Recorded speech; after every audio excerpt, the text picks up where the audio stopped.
You've never seen anything like me. I am the alpha of alphas. I am the apex of apex predators. I am death, destroyer of worlds. I am the demon wolf! Imagine being like an all-powerful apex predator. Oh, right, like the absolute top of the food chain. Exactly. You are this terrifying figure, and you've literally systematically murdered your own found family just to achieve ultimate undisputed power. Just brutal. Right. And you lead a pack of seemingly unkillable monsters. But then imagine that the one thing keeping you awake at night, the one thing that truly terrifies you, is a teenage boy who has never actually taken a single life. It is such a wild concept, honestly. It really is. Today, we are tearing up the standard blueprint for television villains. Yeah, we aren't looking at your typical bad guy motivated by, greed or territory or blind revenge. No, not at all. We are dissecting Deucalion from Teen Wolf, specifically focusing on his arc in Season 3A. We are looking at a villainous landscape that is entirely psychological, a space where the real battleground is just a fractured human mind desperately trying to protect a delusion. Which completely reframes how you interact with the narrative. I mean, when you stop looking at the antagonist as just a physical obstacle. Right, and you start looking at them as a psychological casualty. The stakes totally shift. Exactly.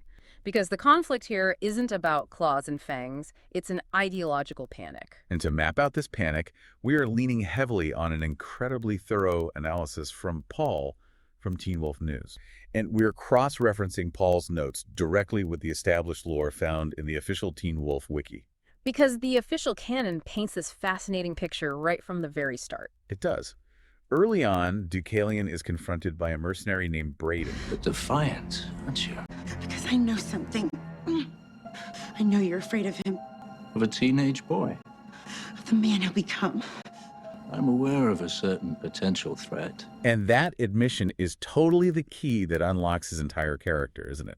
It really is. Because Deucalion's fear of Scott isn't some primitive terror of losing a physical fight.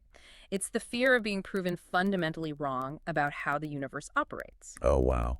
So to understand why a teenage boy terrifies a supreme alpha, we have to look at the architecture of Deucalion's mind. Specifically, we need to look at what broke it in the first place. Right, because you don't reach this level of obsessive ideological panic without a foundation of profound, world-shattering trauma. You really don't. And looking back at the lore, Teen Wolf News highlights a backstory that is, well, it's actually incredibly tragic. It is. Before Deucalion became this mastermind of violence, he was a visionary. Yeah, a total pacifist. He actively campaigned for peaceful coexistence with human werewolf hunters. Ennis, don't. Don't make us part of a historical cliche. With two such powers, it never ends at an eye for an eye. A skirmish becomes a war, murder becomes a massacre, and we end up no better than our enemies. He actually believed that diplomacy and empathy were the ultimate tools for survival. He operated under the belief that the world was fundamentally capable of goodness, Yeah. and rational compromise. But then that belief was violently dismantled by two back-to-back catastrophic events.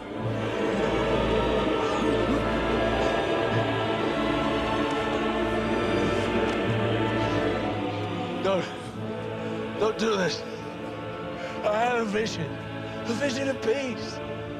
A little short-sighted, wouldn't you say?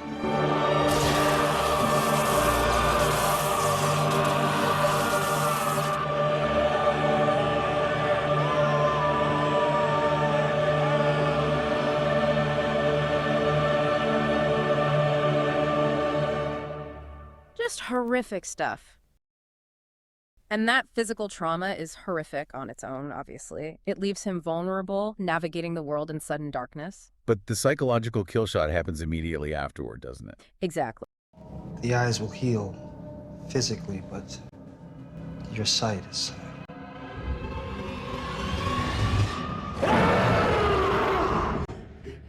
Leave me alone.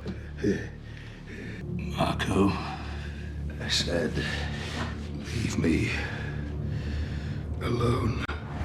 You are alone.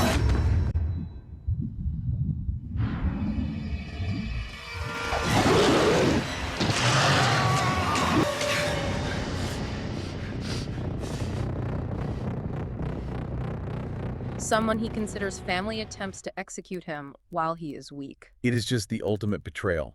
I mean, he tries to build a bridge, he gets blinded for it, and then his own family tries to put him down. It completely breaks his mind. And to understand the mechanics of this break, Paul brings up this really interesting framework. Oh, Ronnie Janoff Bullman's shattered assumptions theory. Yes. The theory posits that human beings inherently rely on a few core unwritten assumptions just to function in daily life. Like what kind of assumption? Like, we assume the world is generally benevolent. We assume that events are meaningful and that we have a degree of control over our safety. Basically the idea that if you treat people well, they will treat you well. Exactly. But when someone experiences a traumatic event that violently contradicts these assumptions, the brain enters a state of absolute crisis. Right, because it is not just the pain of the event itself. No, it is the terrifying realization that the rules of reality you relied on to keep you safe are completely false. For Deucalion, the old rule was, diplomacy brings peace. I mean, the man cuts people in half with a broadsword. Do the two of you really have so little faith in people? You think Gerard isn't worried about the deaths on his own side? All your faith in humanity may not matter if you underestimate Gerard's nature. And do not walk in there alone. I'm an alpha. I never walk alone. But the glitched Gerard and the traitorous Beta proved that diplomacy brings death. Exactly.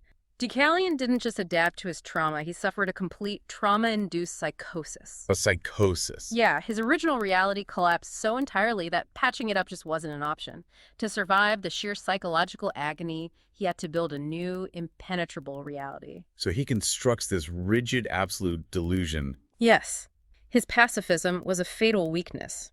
Therefore, his new ironclad rule became that safety, authority, and life itself can only be secured through absolute violence and destruction. In his fractured mind, if he is the most ruthless, unpredictable monster in the room, he can never be a victim again. Exactly. But a delusion that extreme requires constant maintenance. If we look at the official canon, after killing the Beta who betrayed him, Deucalion realizes he absorbs some of their power. Which sparks a horrifying rationalization. Teen Wolf News notes that Deucalion then proceeds to systematically murder his entire remaining pack, taking back the alpha spark he originally used to create them.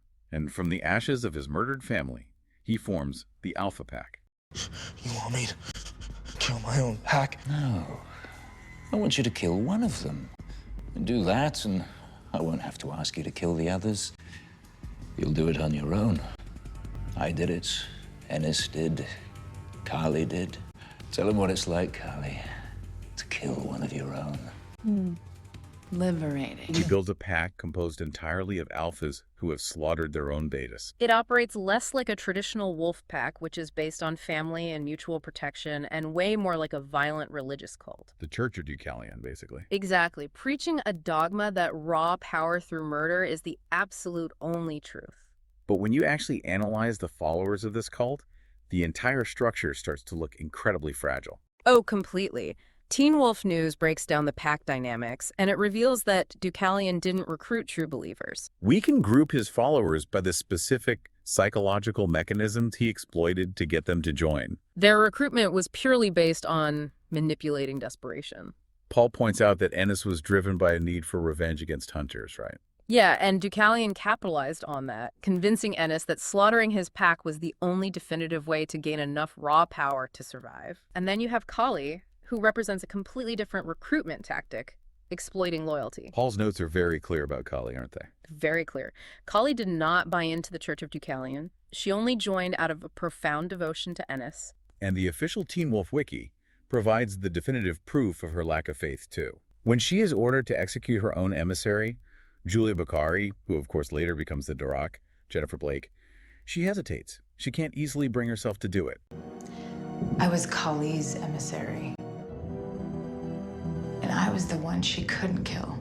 I didn't understand why I had to kill her too. She was harmless. But I did it because you wanted me to.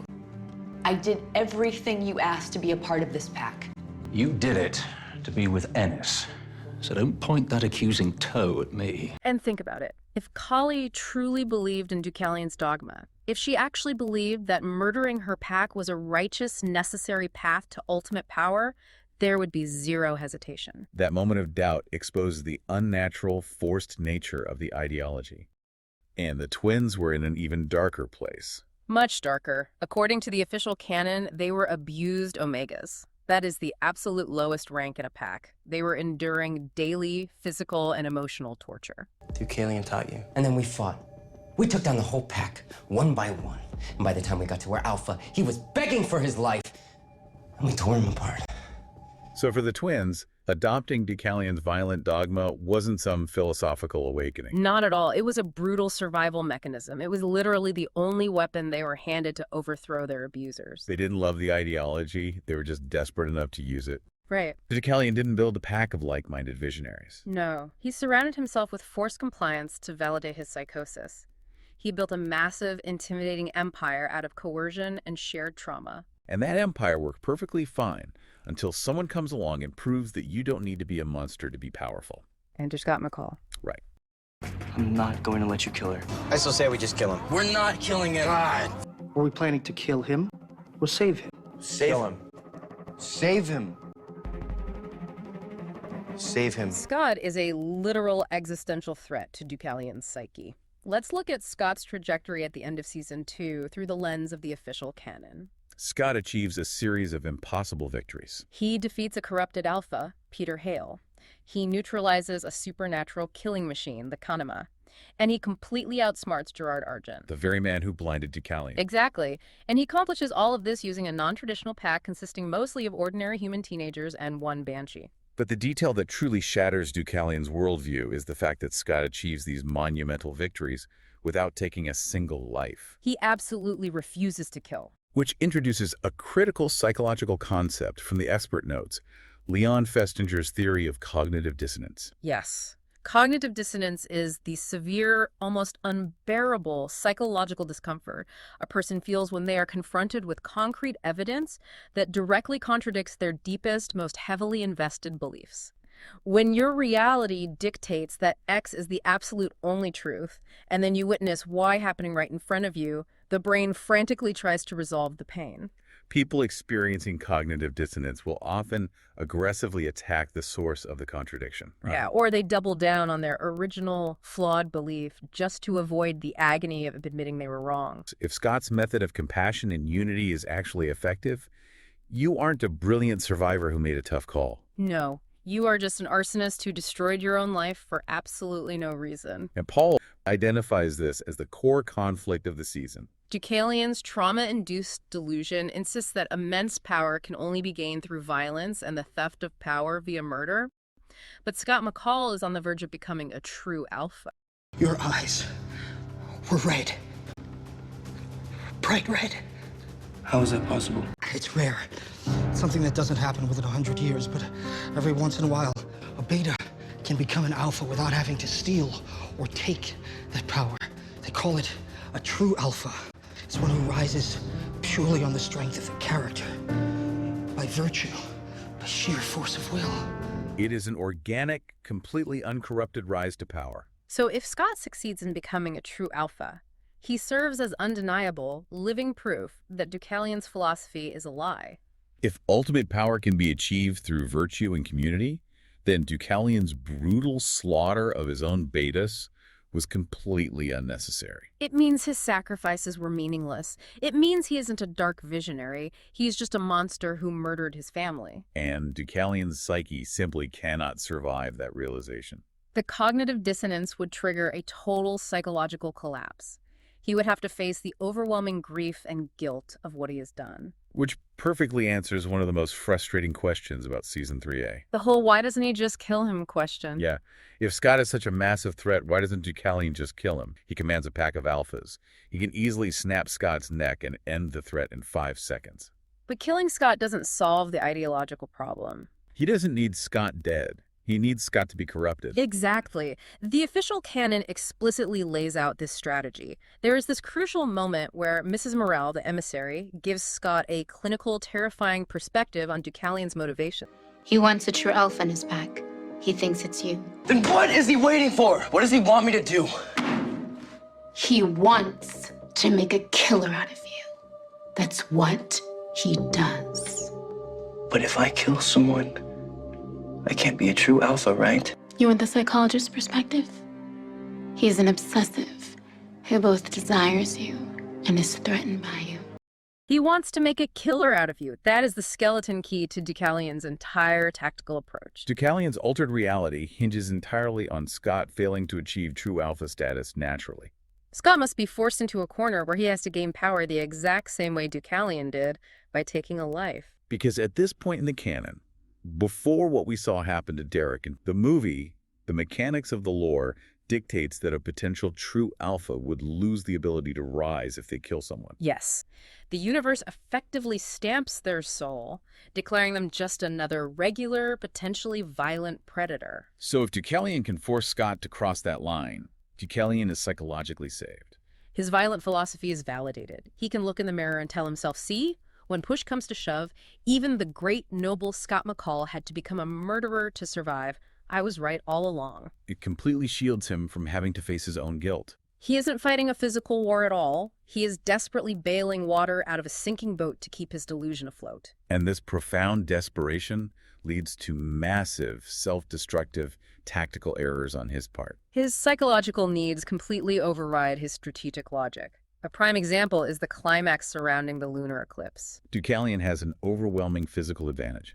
He has a massive time advantage. The smart, pragmatic move for any villain is to simply execute Jennifer Blake, the Darak, who poses a direct threat to him, solidify his power, and move on. Instead, he squanders all of his time and physical leverage, playing an incredibly convoluted, futile psychological game. He orchestrates a scenario specifically designed to force Scott to strike the killing blow against Jennifer. Maybe you just need a little guidance. On the surface, it looks like the classic villain arrogance, the bad guy monologuing and playing with his food instead of just pulling the trigger. It totally does. You watch it and think, just kill her and get it over with. Yeah, exactly. It wasn't arrogance at all. It was a desperate psychological necessity. He wasn't playing with his food because he felt superior. He was fighting to keep his fractured reality from shattering. To Deucalion, winning the physical battle against Jennifer Blake meant absolutely nothing if it didn't end with Scott McCall's soul being corrupted. It is a devastating realization. It transforms a standard television bad guy into a deeply tragic, psychologically complex figure. It really does. Scott didn't even have to throw a single punch to be the ultimate threat. His sheer existence as a good person was enough to unravel Deucalion's reality.